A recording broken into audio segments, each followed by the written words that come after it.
right. Ready in the back? Ready in the back. All right, I'm going to go ahead and call our first meeting to order, which is the election of the officers. I'll entertain a motion to elect chairman. I make a motion to put Tim Bible as our chairman again. All right. Do we have a second? Second. Motion and a second. Any further additions? Hearing none, all those in favor say aye. Aye. All opposed? Motion carries. Moving on to vice chairman. No, I nominate Joey for vice chairman. I'll second. Any further nominations? Hearing none, all those in favor say aye. Aye. All opposed? Motion carries. Moving on to our TLN representative. I know Curtis has done that in the past. I nominate Curtis. I second. All right, any further nominations? Hearing none, all those in favor say aye. Aye. Aye. All opposed? Motion carries. I'll call that meeting to adjournment. Now I'll call our regularly scheduled board meeting to order. First item up is approval of the agenda as presented. So moved. We have a motion. Do we have a second? Second. Motion and a second. All those in favor say aye. Aye. All opposed? Motion carries. Moving on to our consent agenda. I'll entertain a motion to approve our consent agenda. Motion to approve. We have a motion. Do we have a second? Second. Motion and a second. All those in favor say aye. Aye. All opposed? Motion carries. Moving on to our financial report. Mr. Ray? Everybody should have the summary financial statements for the year end, June 30th, 2025. They are not audited.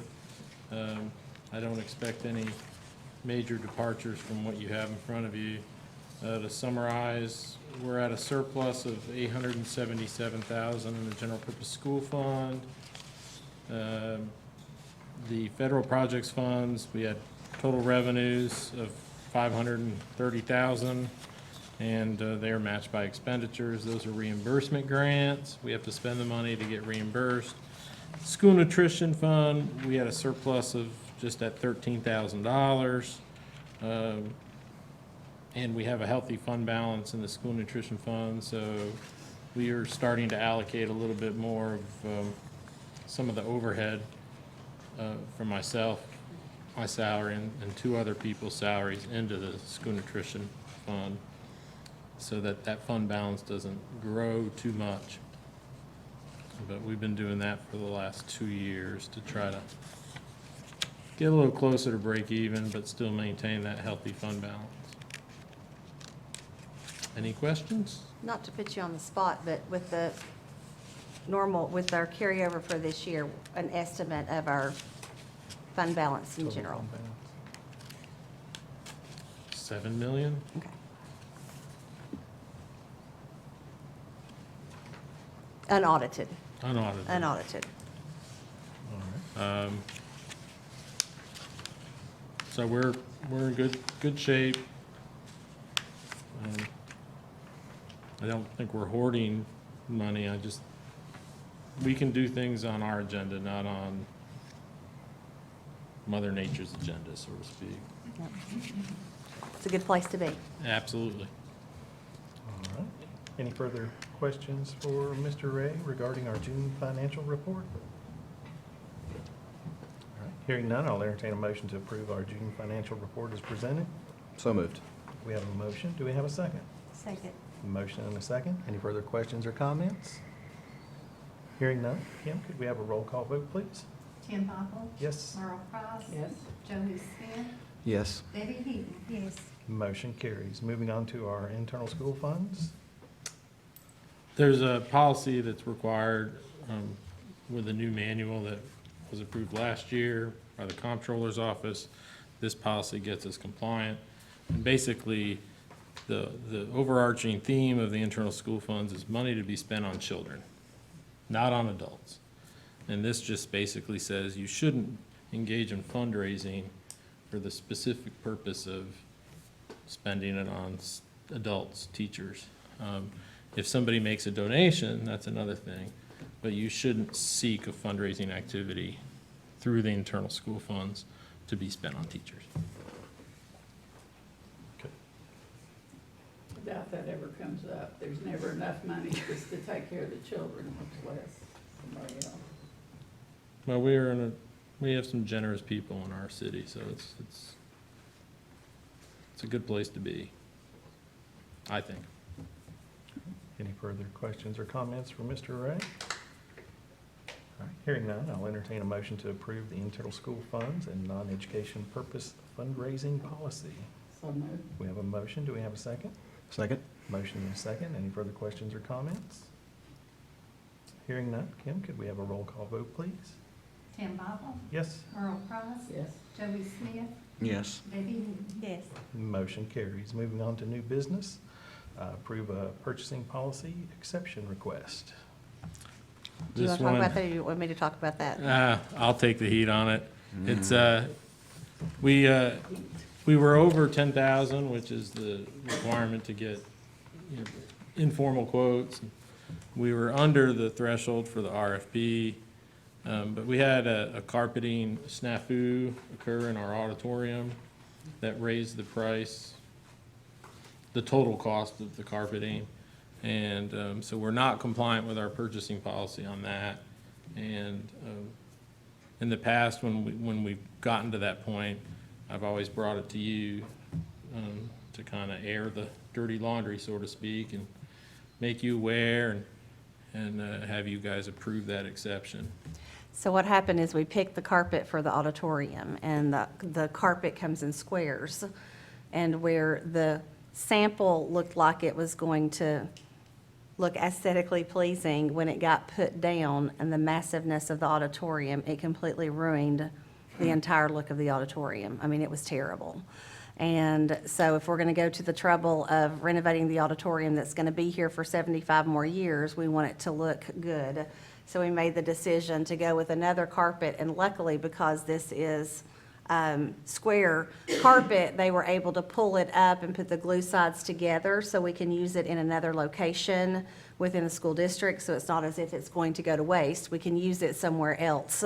But because of the emergency of the time frame, we didn't have time to RFP that, so that requires your all's approval that you are aware that we went over that threshold due to the carpet. We're going to call it the carpet snafu.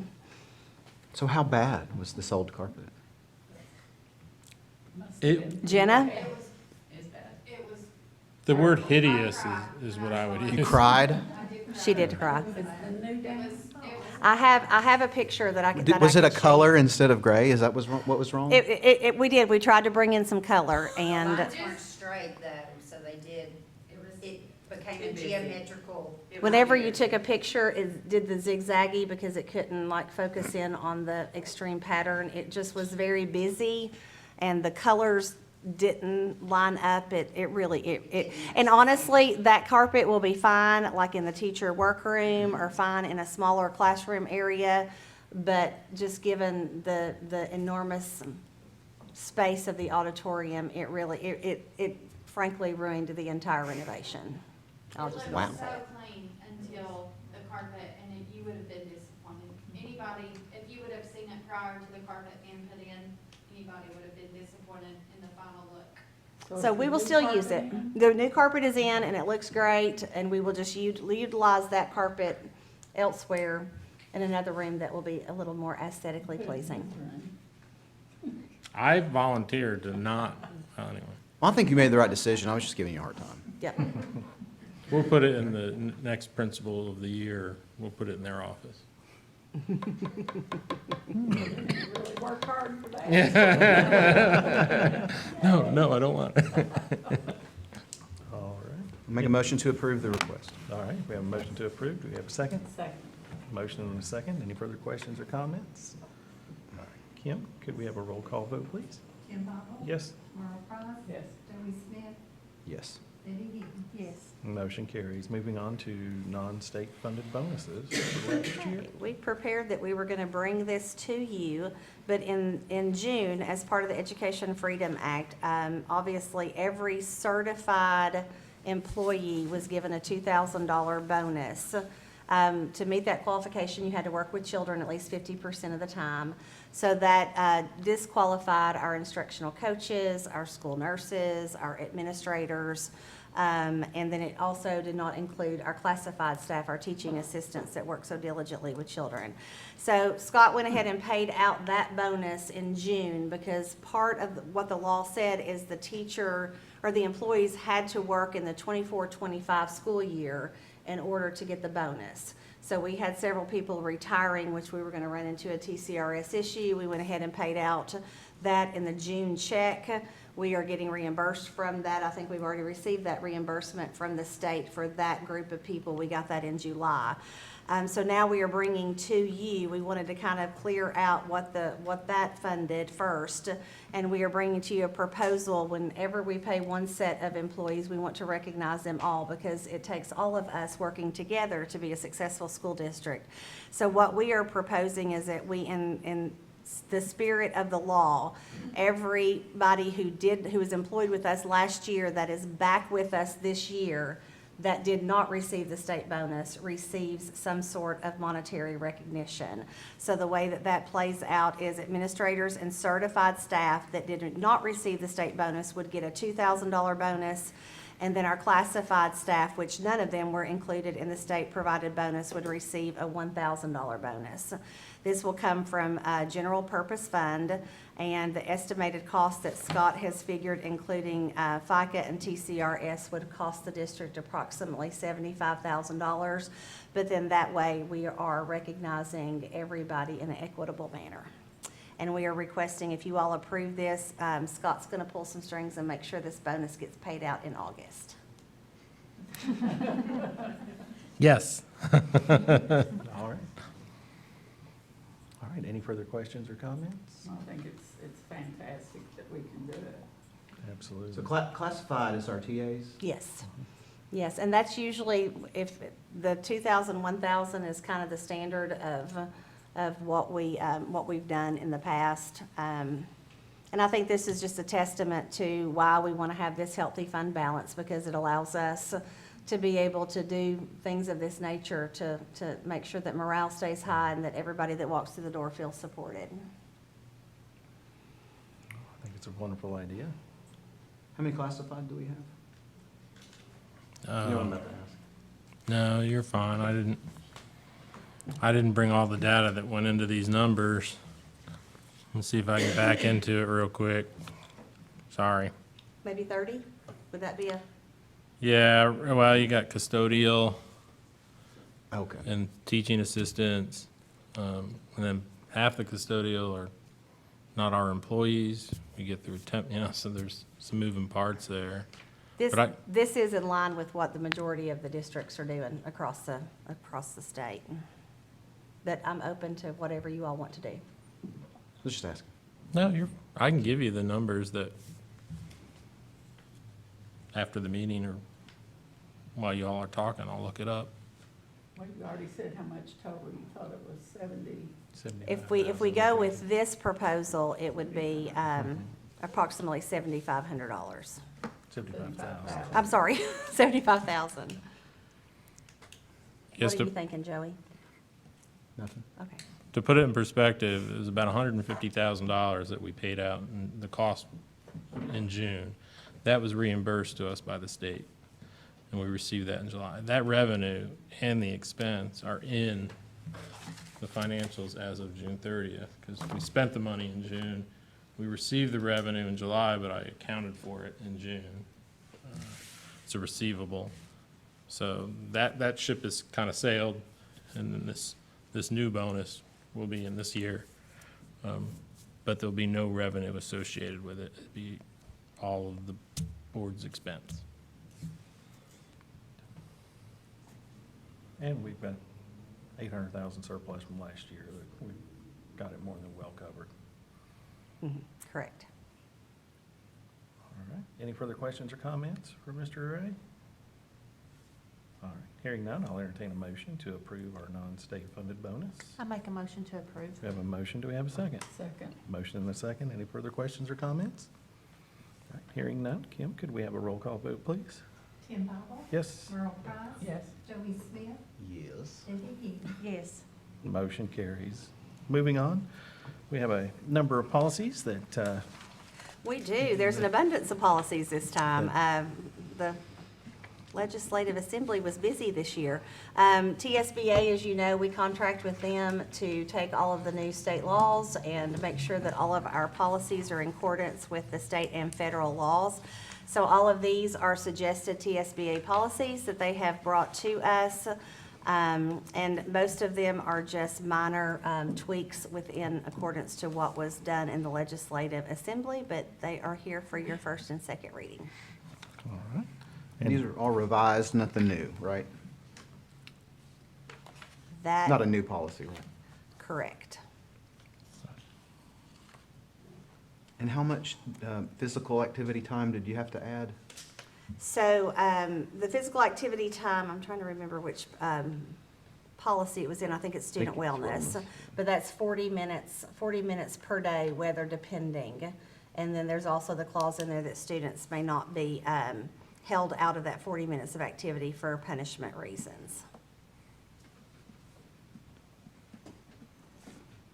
And y'all find a way to squeeze that in the day? It's gonna hurt. Yeah. It's gonna hurt.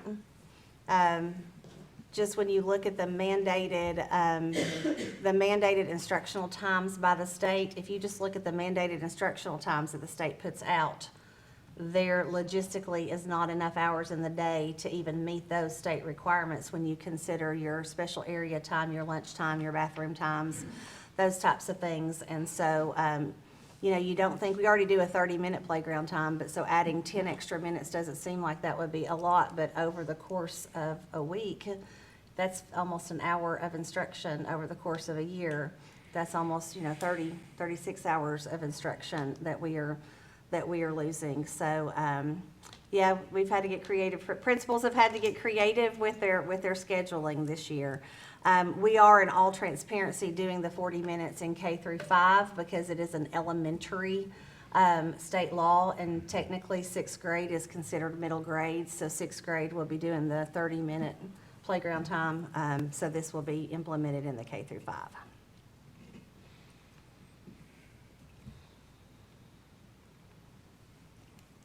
All right. Any further questions or comments?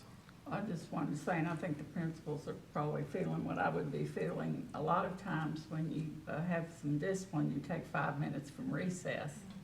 I used to say, well, you played during class, so I'm gonna take 5 minutes. You can't do that anymore. So they've gotta be creative on a way to come up with some discipline. Yes. So each one of the schools has created a discipline action team that's comprised of different, just to try to help us create, some creative ways to issue consequences. They can still, a couple of things. They can still, the child can still have free play, but you can restrict their area. So you're gonna have free play within this area, but you can't play with your friends, but you still have free play. The other thing is, if really that is a consequence that the parents are in agreement, this is the only way we're gonna send a clear message to this child, I want them to lose playground time. The parent can actually write a permission letter saying, I agree to let my child, lose playground time as a consequence, as I think that would be the most beneficial consequence. And we have been told by the attorney that that would supersede the law.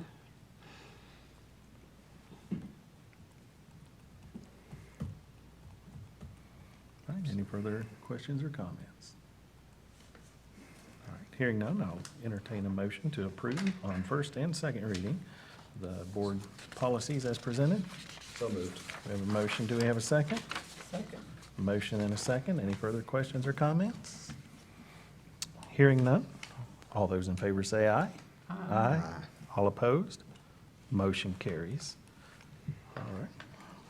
So, do you want to read the, we're not going We've to do got- principal reports tonight. All the principals have gotten off to a good start with the school year, but we're going to forego principal reports, and then what we will do for the next 3 months is we're gonna focus on a school each month. So we'll just go in alphabetical order. So next month, you'll get to meet Clinton Elementary new staff and get to hear about Clinton Elementary's data and all that's going on at Clinton Elementary. Then we'll follow suit the next month with North Clinton and follow suit the next month with South Clinton so that we can showcase each one of our schools. Go ahead with your report. I have also put on your table the director report that has some various different updates. The most important update that I want to share verbally with everyone is that we were really unsure how the voucher bill was going to impact our enrollment. I really did not feel strongly that it was going to impact the enrollment at Clinton City Schools. That was never my worry. It's just that continued funding for public education continues. It was my biggest concern, but we are holding steady. We have 932 students enrolled in K through 6, and pre-K through 6 we are at 960, and Karen is enrolling pre-Kers every single day, and so we will, you'll see the numbers rise in our pre-K over the next few weeks. Kindergarten is our largest class with 153, so we are busting at the seams. Kindergarten at North Clinton, Abby has either 39 or 40 North Clinton kindergartners, so, and it may even be, it may be larger by now, but we've got some stacked classes there. And then interestingly enough, our 6th grade is slightly down this year with 80 students. We usually have around 100, but that typically has been a smaller class going all the way through. So that it's not that we lost a lot of students, it's just that has been a smaller class in general for us in Clinton City. But we have held steady, and in fact, we are approximately 20 to 25 students more right now than we were at the end of the year. So Clinton City Schools enrollment looks good for this year, which we are going to celebrate. And I will let you read the rest of my updates, and they'll be posted online under our board agenda for the public to read. All right. All right. That concludes my report. Any questions for me? Any further questions or comments? We are off to a great start. I think the principals will attest that, I mean, we're already in a rhythm. Things are going great. I think Sneak Peek continues to serve us well, getting everybody comfortable and started to where we can hit the ground running. But the principals have done an amazing job, getting the school year up and running and smooth. All right. Great things continue to happen at Clinton City Schools. Any further questions or comments? All right, hearing none, I'll declare this meeting adjourned. Scott.